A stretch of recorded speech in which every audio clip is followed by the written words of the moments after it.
I've sold my soul to the devil.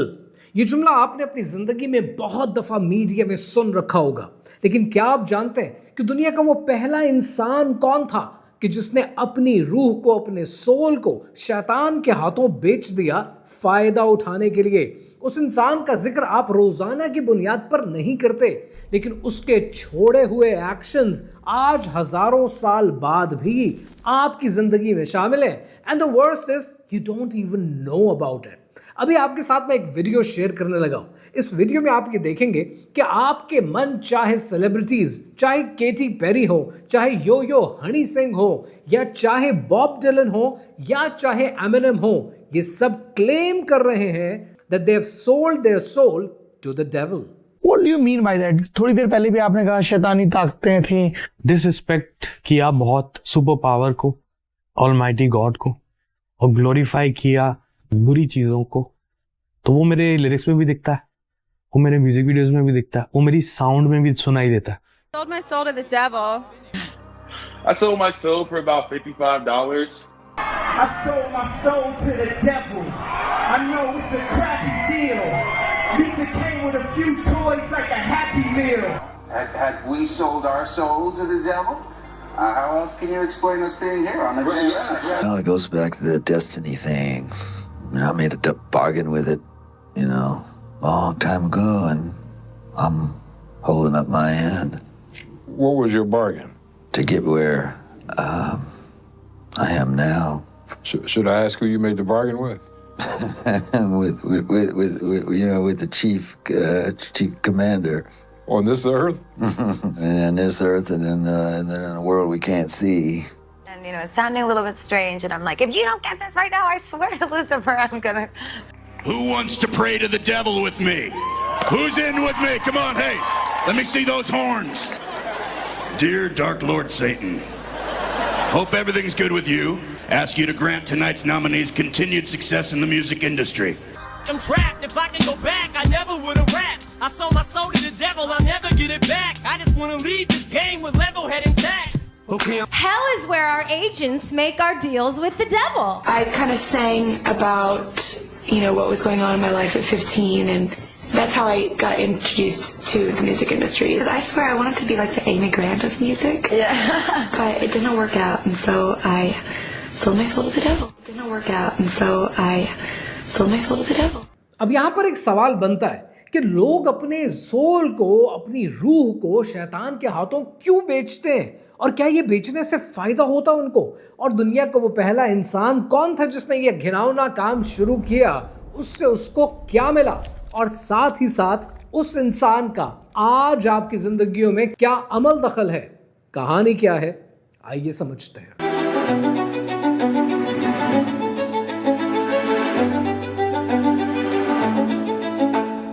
ابھی screen پہ جو ویڈیو میں آپ کے ساتھ شیئر کرنے لگا ہوں، یہ ویڈیو دیکھ کر تو آپ حیران ہو جائیں گے. یہ صدیوں پرانی ویڈیو نہیں ہے، یہ 2025 کی ویڈیو ہے.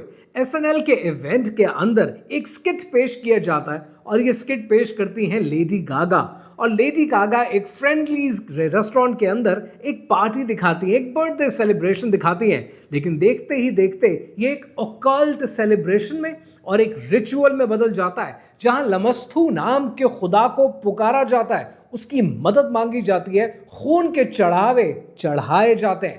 جب لوگوں نے SNL کے ایونٹ کے اندر اپنے ٹیلی ویژن اسکرین پہ یہ دیکھا تو ہر انسان پکار بیٹھا کہ یہ تو کوئی ڈیولش ایکٹیویٹی ہو رہی ہے، اور یہ آپ کے دماغوں کو بدلنے کے لیے ہو رہی ہے. لیکن لیڈی گاگا کا کیا یہ ایک ایونٹ اکیلا اپنی نوعیت میں تھا؟ ہرگز نہیں. کیٹی پیری کی ڈارک ہارس ویڈیو تو آپ کو یاد ہوگی کہ جس میں بار بار ایجپشن اوکلٹ سمبلز تھے، اور ون آئی کا سمبل بار بار استعمال کیا گیا، بار بار غلامی دکھائی گئی، بار بار آپ کو نئے خدا انٹروڈیوس کیے گئے. لیکن یہ بھی اکیلا ایک ایونٹ نہیں تھا. آپ نے جے-زی کو میوزک انڈسٹری کے اوپر حکمرانی کرتے دیکھا ہے، لیکن آپ نے جب بھی جے-زی کو دیکھا ہے تو وہ ایک راک سائن بناتے ہیں، پیرامڈ کا سائن بناتے ہیں. اور یہ سائن بنانے والا جے-زی اکیلا نہیں ہے. جے-زی کے ساتھ آج دنیا کے کتنے ورلڈ لیڈرز یہ سائن بناتے ہیں. لیکن آپ نوٹ ہی نہیں کرتے کہ کس طرح آرٹ کے نام پر آپ کو نیا مذہب بیچا جاتا ہے، آپ کے ایمان میں کنفیوژن کریٹ کی جاتی ہے۔ بیونسے نے جگہ جگہ پر بیبلونین آئیڈلز کو آپ کے سامنے پیش کیا، اور ایک ویڈیو دکھاتا ہوں، یہ ان کے کانسرٹ سے ہے، اور ان کے کانسرٹ میں دیکھنے والے تو اسکرین کی طرف دیکھ رہے ہیں، لیکن دیکھنے والے کو کیا نظر آ رہا ہے اور کیا پیغام دیا جا رہا ہے، یہ دیکھ کر آپ کے رونگٹے کھڑے ہو جائیں گے۔ تو آپ نیچرلی سوال پوچھیں گے کہ یہ سب کچھ ہو کیا رہا ہے؟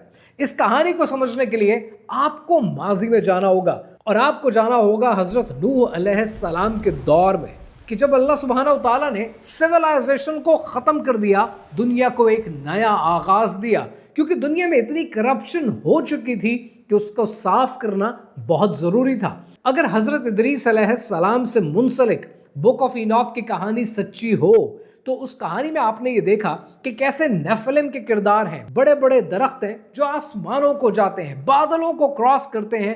نیفلم دنیا میں فساد مچاتے ہیں، انسانوں کو جادو سکھاتے ہیں، انسانوں کو ہتھیار بنانا سکھاتے ہیں، اور شیطانی طاقتوں کی دی ہوئی یہ ساری ٹیکنالوجی، یہ ساری جادوگری ختم ہو جاتی ہے جب حضرت نوح علیہ السلام کے دور کا وہ طوفان آتا ہے۔ اب یہاں پر ایک بات آپ کے لیے سمجھنی بہت ضروری ہے۔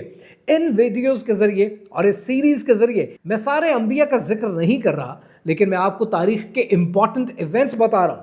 حضرت آدم علیہ السلام اور ان کے بیٹوں کے دور میں مونوتھیزم تھا، ایک رب کی عبادت کی جاتی تھی، لیکن جب حضرت ادریس علیہ السلام کا دور آیا تب شرک کامن ہونا شروع ہو گیا اور پولیتھیزم چھا گیا۔ لیکن حضرت ابراہیم علیہ السلام کے دور تک آتے آتے کہانی بدل گئی، جہاں پر نمرود نے خدائی کا دعویٰ کیا۔ تو اس کہانی کو شاید آپ اس طرح سے سمجھیں تو آپ کے لیے آسان ہوگا کہ یہ دنیا ایک رب کی عبادت سے بہت سے رب کی عبادت تک آئی، اور وہاں سے بدل کر میں خود خدا ہوں یہاں تک آئی حضرت ابراہیم علیہ السلام کے دور میں۔ اور اسی لیے نمرود کا ذکر کرنا، تاریخ کے پہلے ٹائرنٹ کا ذکر کرنا بہت ضروری ہے، کہ جس نے نہ صرف خدائی کا دعویٰ کیا لیکن پہلا انسان بنا جس نے اپنی روح کو شیطان کے ہاتھوں بیچ دیا۔ تاریخ میں جب بھی ٹرننگ پوائنٹس آف ہسٹری کا ذکر ہوگا، نمرود کا ذکر کرنا بہت ضروری ہے، کیونکہ اس کے دور کی بہت سی چیزیں ہیں جو آج بھی آپ کی اور ہماری زندگیوں میں عمل پیرا ہیں۔ سب سے بڑی چیز جو نمرود کے دور سے آج تک ہماری زندگیوں میں ہے وہ یہ بینکنگ سسٹم اور یہ سود کا نظام ہے جو اس کے دور میں انٹروڈیوس ہوا۔ اس نے اپنے شہر بابل کے اندر ظلم کی انتہا کر دی، جبری مشقت سے اس نے ایک ایسا ٹاور بنایا کہ جو ٹاور آسمان کو چھوتا تھا۔ ابن کثیر کے مطابق یہ ٹاور بیک برکس کے ساتھ اور بٹومن کے ساتھ بنایا، اور اس ٹاور کا مقصد یہ تھا کہ نعوذ باللہ خدائے بزرگ و برتر کا مذاق اڑایا جائے کہ اب ہم آسمانوں تک پہنچ سکتے ہیں لڑنے کے لیے۔ بہت اونچا اس ٹاور کو جو بنایا گیا، اس مینار کے اندر جگہ جگہ پر پولیتھیزم شروع ہو گیا، بتوں کی عبادت شروع ہو گئی، بال جیسے بیفومٹ جیسے کیریکٹرز انٹروڈیوس ہو گئے، لیکن ایک عبادت جو اس نے اپنے لوگوں پر لازم کر دی وہ نمرود کی اپنی عبادت ہے۔ نمرود کو خدا کا درجہ دینا ہے۔ نمرود کا تعلق حضرت نوح علیہ السلام کی نسل سے تھا۔ اللہ سبحانہ و تعالیٰ نے اسے بادشاہت نصیب کی، لیکن اس بادشاہت سے اس نے صرف بدبختی حاصل کی۔ نمرود بن کنان بن کش بن سام بن نوح، اور یہ سب ہونے کے باوجود نمرود نے آج زندگی اور موت اپنے ہاتھ میں رکھ لی۔ اللہ سبحانہ و تعالیٰ نے ارشاد فرمایا، اے حبیب کیا تم نے اس کو نہیں دیکھا تھا جس نے ابراہیم سے اس کے رب کے بارے میں اس بنا پر جھگڑا کیا کہ اللہ نے اسے بادشاہی دی ہے؟ جب ابراہیم نے فرمایا میرا رب وہ ہے جو زندگی دیتا ہے اور موت دیتا ہے، اس نے کہا میں بھی زندگی دیتا ہوں اور موت دیتا ہوں۔